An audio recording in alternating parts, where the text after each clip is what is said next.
Hello दोस्तों, स्वागत है एक बार फिर से आप सभी का। तो ये वीडियो हमारा 11वां पार्ट है। पहले की वीडियो नहीं देखे हैं तो प्लेलिस्ट में जाके देख सकते हैं। नेक्स्ट वीडियो में हम आपको स्टैटिक जीके से संबंधित बहुत ही इंपॉर्टेंट प्रश्न बताएंगे जो एग्जाम के लिए बहुत ही महत्वपूर्ण होंगे। तो वीडियो अगला भी देखें, ये वाला वीडियो भी पूरा देखें। तो वीडियो की शुरुआत करते हैं। पहला क्वेश्चन है कि पुरालेख विद्या का अभिप्राय क्या है। पुरालेख विद्या का अभिप्राय क्या है? बहुत ही अच्छा क्वेश्चन है। तो इसका राइट आंसर हो जाएगा शिलालेखों का अध्ययन। शिलालेखों का अध्ययन इसका राइट आंसर हो जाएगा। भारतीय शासन के प्रतीक ये शब्द सत्यमेव जयते निम्नलिखित में से किस ग्रंथ के लिए लिए गए हैं? बहुत ही अच्छा क्वेश्चन है। तो सत्यमेव जयते कहाँ से लिया गया है? मुंडकोपनिषद से लिया गया है।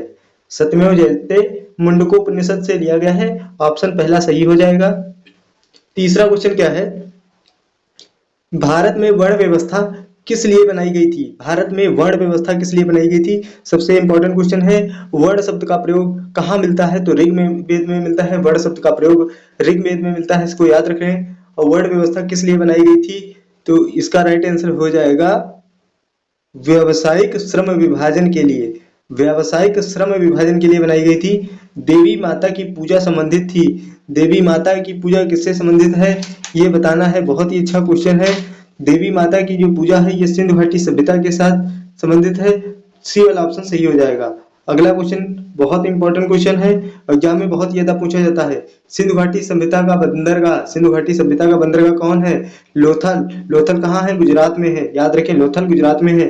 1972 में शिमला समझौता हुआ है। हस्ताक्षर करने वाले पाकिस्तान के प्रधानमंत्री का क्या नाम था? 1972 शिमला समझौता, याद रखें। 1972 का शिमला जो समझौता हुआ है उसमें पाकिस्तान के जो प्रधानमंत्री थे उनका नाम क्या था? तो उनका नाम था ZA भुट्टो। ZA भुट्टो, याद रखें, ZA भुट्टो। अगला क्वेश्चन 7 नंबर, आजादी के बाद भारत और नेपाल के बीच प्रथम शांति और मित्रता संधि किस वर्ष काठमांडू में हस्ताक्षरित की गई थी? भारत और नेपाल के बीच कब हस्ताक्षरित की गई है? इसका राइट आंसर हो जाएगा 1950 में। काठमांडू में नेपाल के प्रधानमंत्री मोहन रामसेर जंग बहादुर राणा, मोहन रामसेर जंग बहादुर राणा और नेपाल में भारत के जो राजदूत थे चंद्रेश्वर नारायण सिंह के बीच हुआ था प्रथम शांति सम्मेलन और मित्रता की संधि 1950 में। याद रखें कब हुआ है? तो 1950 में हुआ है। भारत और पाकिस्तान के बीच सीमा किसके द्वारा सीमांकन किया गया था? बहुत ही इंपॉर्टेंट क्वेश्चन है, अच्छा क्वेश्चन है। तो इसका राइट आंसर है सर सिरिक रेडक्लिफ के द्वारा, रेडक्लिफ के द्वारा।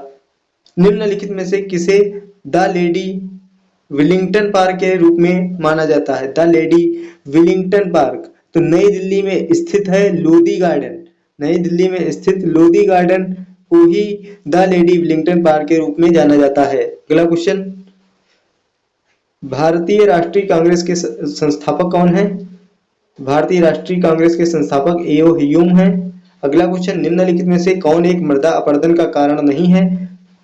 अपवाहन, वनोन्मूलन, अधिक कटाई या फिर अपक्षय? अपक्षय, अधिक कटाई, वनोन्मूलन ये मृदा अपरदन का कारण है, लेकिन जो अपवाहन है ये मृदा अपरदन का कारण नहीं है। तो ऑप्शन ए इसका राइट आंसर हो जाएगा। 12 नंबर क्वेश्चन क्या है? निम्न ज्वालामुखी से निकले पिघले लावा के ठोसीकरण से बने चट्टान का कौन सा उदाहरण सही है? ज्वालामुखी से पिघले लावा की कठोरीकरण से बनी चट्टान, तो ये आग्नेय चट्टान बनती है। ज्वालामुखी से आग्नेय चट्टान। वर्षा जल संग्रह के संबंध में कौन सा कथन गलत है? यह जल संरक्षण का साधन है, यह जल स्तर को बढ़ाने में सहायक होता है, यह जल की बढ़ती हुई मांग को पूरा करने में सहायक है, यह बहाव में होने वाली हानियों को बढ़ाता है। तो ऑप्शन डी इसका राइट आंसर हो जाएगा। यह बहाव में होने वाली हानियों को बढ़ाता है, ये गलत है। 14 नंबर क्वेश्चन बहुत ही इंपॉर्टेंट क्वेश्चन, एक मानचित्र में समान दाब वाली रेखाएं क्या कहलाती हैं? आइसोबर्ग, आइसोबार्स, आइसोबार्स होता है, आइसोबार्स।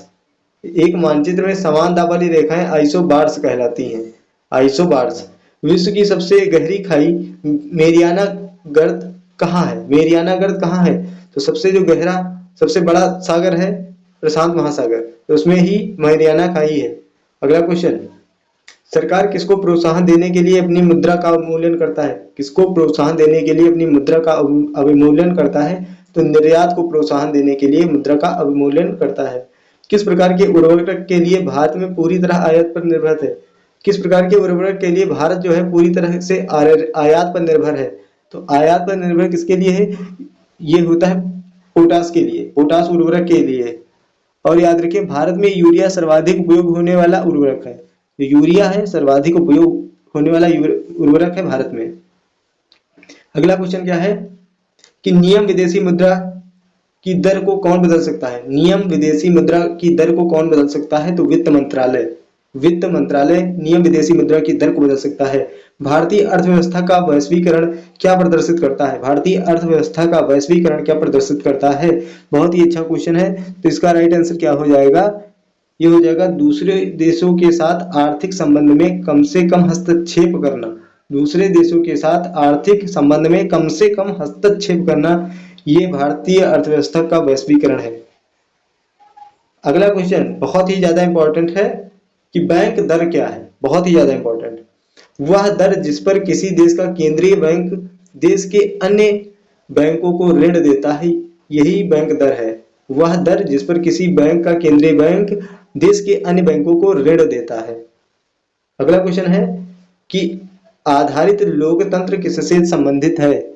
आधारित लोकतंत्र किससे संबंधित है? तो शक्तियों का हस्तांतरण, शक्तियों का विकेंद्रीकरण, पंचायती राज प्रणाली या फिर सभी? तो सभी इसका राइट आंसर हो जाएगा, सभी से संबंधित है। अगला क्वेश्चन देखते हैं, भारतीय संविधान में किसकी सिफारिशों पर मूल कर्तव्यों को सम्मिलित किया गया है? किसकी सिफारिशों पर मूल कर्तव्यों को सम्मिलित किया गया है? बहुत ही इंपॉर्टेंट है। तो स्वर्ण सिंह समिति, स्वर्ण सिंह समिति इसका राइट आंसर हो जाएगा। इनमें से कौन सामाजिक अधिकार के अंतर्गत नहीं आता है? सामाजिक अधिकार के अंतर्गत मतदान का अधिकार नहीं आता है। बाकी जीवन का आधार, शिक्षा एवं संस्कृत का आधार, धार्मिक स्वतंत्रता का अधिकार, ये सामाजिक अधिकार है। लेकिन जो मतदान का अधिकार है ये एक राजनीतिक अधिकार है। अगला क्वेश्चन, भारतीय संविधान में मौलिक अधिकार किस भाग में दिए गए हैं? मौलिक अधिकार भाग 3 में दिए गए हैं। बहुत ही अच्छा क्वेश्चन है। 25 नंबर क्वेश्चन है कि निम्नलिखित में से कौन सा मौलिक अधिकार भारतीय संविधान से हटाया जा चुका है? तो 44वां संविधान संशोधन, संपत्ति का अधिकार। अगला क्वेश्चन, पवन चक्की किस ऊर्जा को यांत्रिक शक्ति में परिवर्तित करती है? गतिज ऊर्जा को, गतिज ऊर्जा को यांत्रिक ऊर्जा में पवन चक्की परिवर्तित करती है।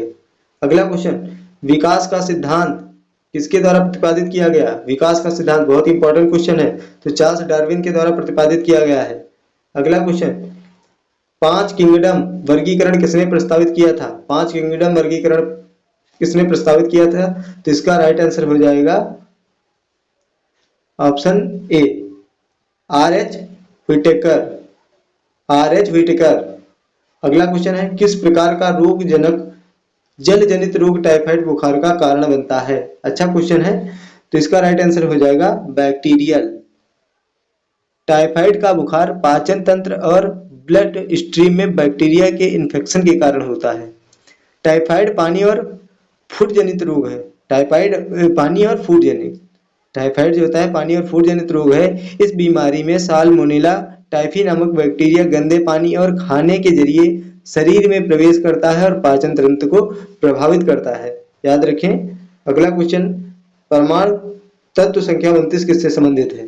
परमाणु तत्व संख्या 29 किससे संबंधित है? तो डी ब्लॉक से संबंधित है। ऑप्शन 20 का राइट आंसर हो जाएगा। तो मिलते हैं आपसे नेक्स्ट वीडियो में।